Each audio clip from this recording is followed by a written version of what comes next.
பாரிஜாதம் சீரியலுடைய இன்னைக்கு எபிசோடுக்கான ப்ரோமோ என்ன அப்படின்றத பார்க்கலாம். லாஸ்ட் எபிசோடில் என்ன நடந்தது அப்படின்றத ஷார்ட்டாக பார்த்துட்டு ப்ரோமோவை பார்க்கலாம். எபிசோடை பொறுத்த வரைக்கும் வர்ஷினி கர்ப்பமாக இருக்கிற விஷயம் இசைக்கு மட்டும் இல்லை, விஷாலுக்கும் தெரிய வருது. தெரிஞ்சதும் அவர் ரொம்பவே சந்தோஷப்படுறாரு. ஆனால் ராகவுக்கு இந்த விஷயம் தெரியக்கூடாதுன்னு இசைக்கிட்ட சொல்லிட்டாரு. வர்ஷினின்னு ஒரு பக்கம் என்கேஜ்மெண்ட்டுக்கு ரெடி ஆகாமல் இங்கே பிடிவாதம் பிடிச்சிட்டு இருக்காங்க. சரி, என்ன பண்ணுனா நீ என்கேஜ்மெண்ட்டுக்கு ரெடியாவ அப்படின்னு விஷாலும் இசையும் கேட்க, ராகவ் தான் தன் கையில் ரிங்கு போடணும் அப்படின்னு சொல்ல, அதுக்கு ஓகே சொல்லிவிட்டு அதற்கான பிளானை வந்து ரெண்டு பேரும் சேர்ந்து போடுறாங்க. இசைக்கு என்ன பண்ண போகிறோன்னு ஒன்றுமே புரியலை, கொஞ்சம் பதட்டமாக தான் இருக்காங்க. இன்னொரு பக்கம் அசோக் வர்ஷினி இவங்களுடைய என்கேஜ்மெண்ட்டுக்கான எல்லா ஏற்பாடுகளும் வீட்டில் இங்கே தடப்புடலாக ரெடி ஆகிட்டு இருக்கு. சொந்த பந்தங்கள் ஃப்ரெண்ட்ஸ் எல்லாருமே கூடியிருக்காங்க.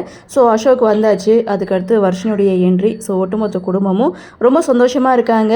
ஸோ அந்த இடத்துல ஐயர் பார்த்தீங்கன்னா நிச்சய ஓலையை படிக்கிறாரு, தாம்பூலம் தட்டும் மாற்றிக்கிறாங்க. அடுத்து அசோக் வர்ஷினி கையில் ரிங்கை போடு அப்படின்னு சொல்லும்போது தான் அங்கே ஒரு ட்விஸ்ட்டை வந்து வைக்கிறாங்க.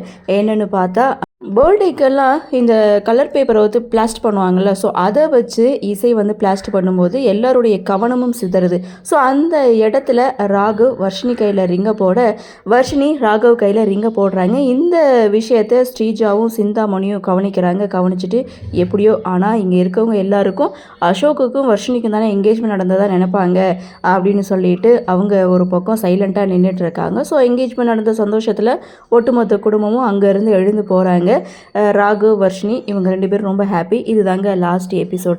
சரி, ப்ரோமோ என்ன அப்படின்னு பார்த்தா, மாலையும் கழுத்துமா ஒரு ஜோடி வீட்டுக்கு வராங்க. இவங்க யார் அப்படின்னு பார்த்தா வீட்டில் வேலை பார்க்குற அம்மாவுடைய பொண்ணு. ஸோ அவங்களுக்கு கல்யாணம் பண்ணி வீட்டுக்கு கூட்டிகிட்டு வந்திருக்காங்க. இதை பார்த்த சுபத்ராவுடைய குடும்பம், ஏன் கல்யாணத்தை சொல்லியிருந்தா தடபுடலாக ஏற்பாடு பண்ணியிருக்கலாம்ல, ஏன் சொல்லாமல் கொல்லாமல் கல்யாணத்தை பண்ணி வச்சு கூட்டிகிட்டு வந்துட்டேன்னு வேலை பார்க்குற அம்மா கிட்ட வந்து கேட்கும்போது அப்போ தான் சொல்கிறாங்க, இவங்க ரெண்டு பேரும் ஒருத்தருக்கு ஒருத்தர் விரும்பிட்டாங்க, விரும்புறது மட்டும் இல்லை நெருக்கமாயிட்டாங்க.